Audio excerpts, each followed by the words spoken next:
तो वो क्या करेगा, एक प्रारंभिक जांच करके फिर इन्वेस्टिगेशन के लिए बोल दे, नहीं मुझे लग रहा है इस मामले में दम है, तुम इन्वेस्टिगेशन करो और पुलिस रिपोर्ट सबमिट करो। और इन्वेस्टिगेशन क्यों किया जाता है, इन्वेस्टिगेशन क्यों किया जाता है, इन्वेस्टिगेशन क्यों किया जाता है, कलेक्शन ऑफ एविडेंस के लिए। यानी कि क्या बोला जा रहा है, भैया तुम देखो वो मामला आया है कोर्ट में, वो तुम्हारी संज्ञान में आया, तुमको सूचना मिली है, तुम जाओ एविडेंस कलेक्ट करो और पुलिस रिपोर्ट सबमिट करो। जितने भी एविडेंस मिलते हैं, क्या मिलते हैं क्या नहीं मिलते हैं, पुलिस रिपोर्ट सबमिट करो, हम उस पर संज्ञान लेंगे और आगे देखेंगे। या फिर उसको अन्यथा निपटाने के लिए तुरंत कोई कार्रवाई कर सकता है, या अपने अधीनस्थ किसी मजिस्ट्रेट को कार्रवाई करने के लिए प्रतिनियुक्त कर सकता है। यानी कि कुल मिलाकर इन तरीकों से अब इन्वेस्टिगेशन प्रारंभ होगा ही होगा। यहां तक सबको बात समझ में आई कैसे इन्वेस्टिगेशन प्रारंभ होता है। जब पुलिस वाले को कोई सूचना मिलती है तो सबसे पहले यह देखा जाता है कि वो सूचना संज्ञेय मामले के संबंध में है या असंज्ञेय मामले के संबंध में है।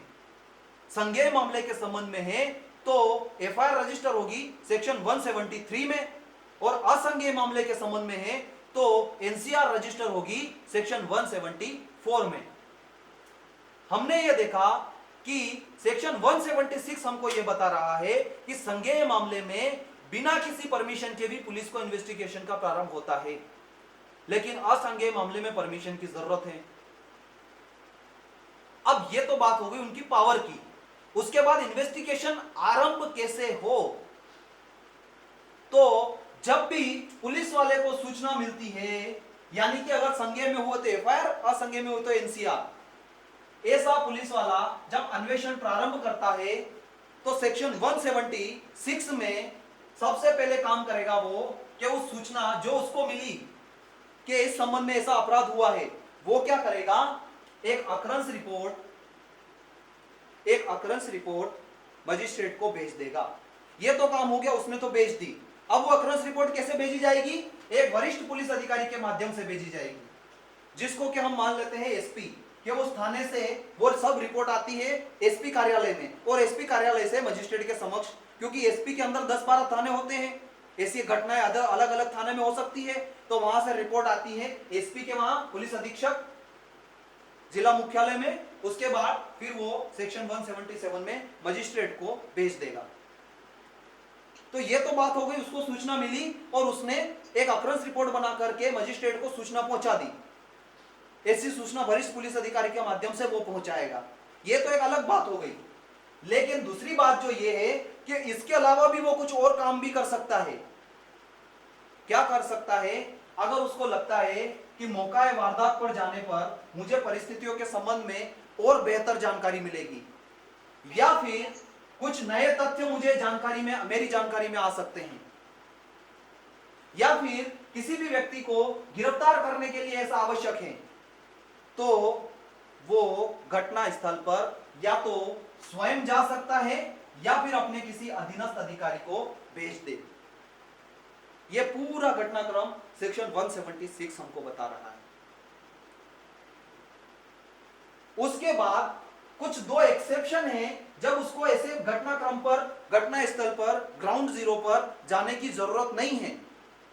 कौन से 2 एक्सेप्शन हैं, जब किसी भी व्यक्ति के विरुद्ध नामजद रिपोर्ट हो गई है कि इसने दिलीप ने ऐसा अपराध किया है, और पुलिस वाले को यह लग रहा है नहीं मैंने कोई अपराध नहीं किया है, वो तो ऐसे मैं क्या है चलते चलते मेरे मुंह से निकल जाता है, मैंने कोई अपराध नहीं किया है आज तक, बहुत शरीफ आदमी हूं मैं, है ना। फिर भी दिलीप नाम के बहुत सारे लोग हैं इस दुनिया में, आप कोई सा भी एक देख लो। तो अगर ऐसी रिपोर्ट दर्ज हुई है कि नामजद रिपोर्ट दर्ज हुई है और पुलिस वाले को लग रहा है भैया ये तो मामला गंभीर नहीं है, उसको थाने में बुलाकर पूछताछ कर लेंगे क्या हुआ क्या नहीं हुआ, तो वो घटना स्थल पर उसको जाने की जरूरत नहीं है। या फिर पुलिस वाले को यह लगता है अरे ये नेतागिरी वाले आदमी है, इनका काम ही है रोज एफआईआर कराने का, मामले में कुछ दम है नहीं है, लेकिन चोरी झंडा लेकर आ गए हैं, भैया एफआईआर करो, एफआईआर करो, न उस पर इन्वेस्टिगेशन करो। जबकि पुलिस को यह लग रहा है अरे ये मामला नहीं बनेगा, तो वो इन्वेस्टिगेशन ना करें।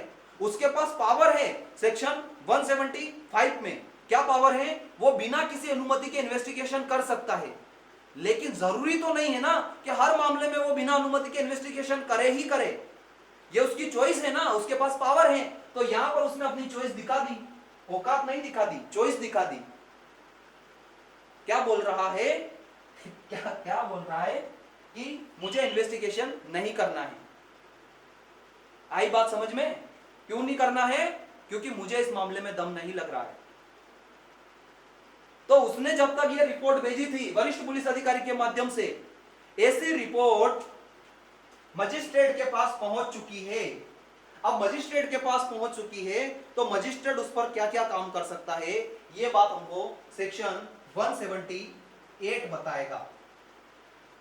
क्या कर सकता है, या तो वो पुलिस को बोल दे कि भैया तुम तो इन्वेस्टिगेशन करो, या फिर मजिस्ट्रेट को भी ऐसा लगता है कि हाँ यार देख ले पहले कि मामला कुछ बन रहा है या नहीं बन रहा है, तो वो एक प्रिलिमिनरी इंक्वायरी कर सकता है, या फिर तुरंत कुछ ऐसी कार्रवाई कर सकता है उस मामले को निपटाने के लिए। क्या कि तुम्हारे बीच में समझौता हो रहा है तो करो। हम जब भी बीएनएसएस पढ़ेंगे तो अपराध के कुछ दो प्रकार पढ़ेंगे। कौन से दो प्रकार पढ़ेंगे? कौन से दो प्रकार पढ़ेंगे?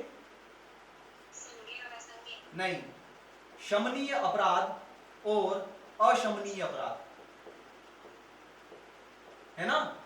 तो अगर मान लो किसी ऐसे अपराध के संबंध में हमको सूचना मिली, किसी ऐसे अपराध के संबंध में हमको सूचना मिली कि ये तो शमनीय हो सकता है। जब बीएनएसएस में हम जब अपन सीआरपीसी भी पढ़ते थे पहले, तो वो भी एक लिस्ट बताते थे कि कुछ अपराध ऐसे हैं जो शमनीय हैं। वो मुझे उम्मीद है कि आप लोगों ने कभी देखा होगा, इन दो शब्दों के बारे में सुना होगा, शमनीय और अशमनीय प्रकार के अपराध होते हैं। तो सीआरपीसी भी बताती थी और यहां पर बीएनएसएस भी बताती है कि कुछ अपराध ऐसे होते हैं जिनमें सेटलमेंट हो सकता है। शमनीय का मतलब क्या है? सेटलमेंट हो सकता है, उनको माफ किया जा सकता है। और कुछ ऐसे हो सकते हैं जो अशमनीय होते हैं। मान लो कि ऐसा कोई अपराध आया है और मजिस्ट्रेट को लगता है इसमें बेफालतू में आगे घसीटने से कोई मतलब नहीं है, कुछ तुरंत ऐसी कार्रवाई की जाए कि यहां पर सेटलमेंट हो जाए, तो वो कर सकता है ना। या फिर अपने एक अधीनस्थ मजिस्ट्रेट को उस पूरे मामले की देखरेख करने के लिए नियुक्त कर देगा। ये कब होता है? ये स्पेशल केसेस में होता है। कुछ स्पेशल केस हो गया तो वो क्या करेगा, मजिस्ट्रेट को बोल देगा इस पूरे मामले का ध्यान रखना भैया, तुम पॉलिटिकल दबाव का मामला है, कहीं कुछ बदल नहीं जाए, कहीं कुछ उलट पुलट नहीं हो जाए, तो अप टू डेट रखना इस मामले में, तुम पूरा ध्यान रखना कैसे इन्वेस्टिगेशन चल रही है, क्या हो रहा है, कैसे उसमें काम हो रहा है, कोई दबाव में काम तो नहीं हो रहा है। तो अपने अधीनस्थ मजिस्ट्रेट को वो ऐसे नियुक्त कर सकता है। ऐसे इन्वेस्टिगेशन प्रारंभ होती है। यहां तक आप लोगों को बात समझ में आई कि नहीं आई? आ गई? कैसा लगा कॉन्सेप्ट?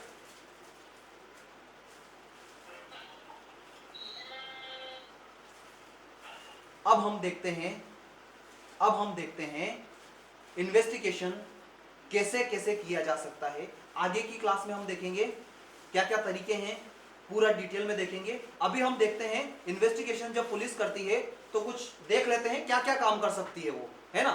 फिर अपना टाइम भी हो गया तो अपन क्लास एंड करेंगे। यहां तक समझ में आया? इसको साफ कर दूं? किसी को स्क्रीनशॉट लेना है तो ले लीजिए, अगर नोट डाउन करने की मतलब आशा रखते हो तो।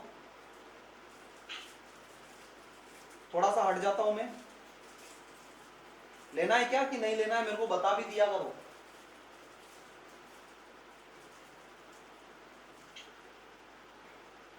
ले लिया? चलो ठीक है, नोट डाउन किया साथ साथ में।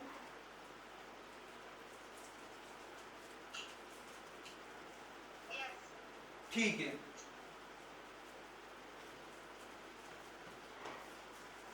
इस प्रकार से इन्वेस्टिगेशन की कार्रवाई प्रारंभ होती है। कैसे एक अपराध होता है, उस अपराध के संबंध में हमने सारे पहलुओं को कवर किया है। कैसे कवर किया है, कोई सा भी अपराध हुआ हमें कैसे सूचना उसकी रजिस्टर करानी है, वो भाई साहब नहीं कर रहे हैं तो हमारे पास क्या ऑप्शन है, वहां पर भी चले गए तो वो भी नहीं कर रहे हैं, तो वो इतना तेज चल रहे हैं तो हम और क्या क्या कर सकते हैं। फिर जैसे तैसे करके हमारी सूचना रजिस्टर हो गई है। फिर उसके बाद इन्वेस्टिगेशन कैसे प्रारंभ होगा, तो इन्वेस्टिगेशन प्रारंभ होने से पहले ये तो समझो कि इन्वेस्टिगेशन है क्या, तो हमने वो भी देखा। फिर कौन कौन कर सकता है, हमने वो भी देखा। अब कैसे किया जा सकता है, तो ऐसे उसकी शुरुआत होती है। अब चारों तरीके से या दोनों तरीके से, जितने तरीके से आप मानो, सारे कान पकड़ लिए हैं। अब कुल मिलाकर इन्वेस्टिगेशन करना ही है।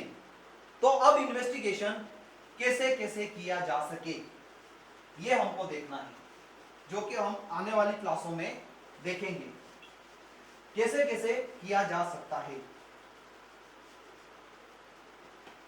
कैसे कैसे कैसे के वो है ना, कैसे कैसों को दिया है वो सॉन्ग, उसी तरह से कैसे कैसे किया जा सकता है इन्वेस्टिगेशन। जब पुलिस इन्वेस्टिगेशन करती है तो क्या किसी व्यक्ति को थाने में बुला सकती है क्या,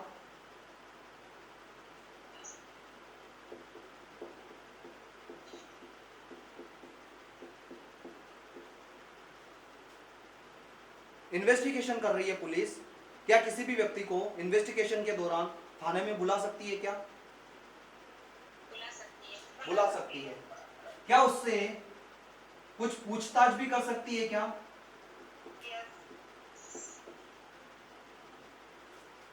अगर उसको जरूरी लगे तो क्या किसी भी व्यक्ति को गिरफ्तार कर सकती है, अगर उसको जरूरी लगे तो क्या तलाशी कर सकती है,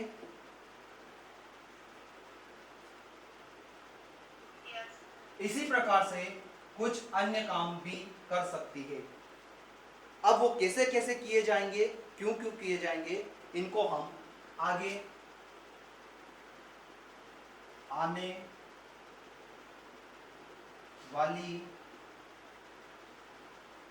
कक्षाओं में देखेंगे या पढ़ेंगे, पढ़ेंगे। ठीक है, इस प्रकार से इन्वेस्टिगेशन हमने देख लिया। जब शुरू कर रही है पुलिस, क्या क्या काम कर सकती है और क्यों क्यों करना है और क्या क्या वो नहीं कर सकती है, ये सब हम देखेंगे। अगर मान लो कोई व्यक्ति किसी का मर्डर करके आया, गला काट के आया और पुलिस थाने में आकर टेबल पे रख दिया, बोले साहब मैंने इसका गला काट दिया है, तो क्या पुलिस ऐसे व्यक्ति का कन्फेशन रिकॉर्ड कर सकती है क्या, पुलिस कभी भी कन्फेशन रिकॉर्ड नहीं करती है। यही तो मैं बोल रहा हूं, क्या क्या वो कर सकती है, क्या क्या नहीं कर सकती है, कैसे इन्वेस्टिगेशन होगा। बहुत प्यारा है यार, बहुत बढ़िया। चलो चले अब अपन उसको हम आगे देखेंगे, क्या क्या कर सकती है, क्या क्या नहीं कर सकती है, कैसे इन्वेस्टिगेशन होगा। और इन्वेस्टिगेशन हो गया, सबूत मिल गए, इन्वेस्टिगेशन क्यों किया जा रहा है, साक्ष्य को एकत्रित करने के लिए, साक्ष्य मिल गए, तो इसका एंड रिजल्ट क्या होगा इन्वेस्टिगेशन का, इन्वेस्टिगेशन करके समाप्त करके क्या किया जाएगा, चार्जशीट पेश कर देंगे, जिसको कि मैं पुलिस रिपोर्ट बोल रहा हूं। ऐसी पुलिस रिपोर्ट सेक्शन 193 में पेश की जाएगी और इसी पुलिस रिपोर्ट पर न्यायालय संज्ञान ले लेगा। कहां पर, 210 में। बहुत बढ़िया, सेक्शन 210 में ऐसे क्रिमिनल साइड की कार्रवाई चलती है। आई बात समझ में,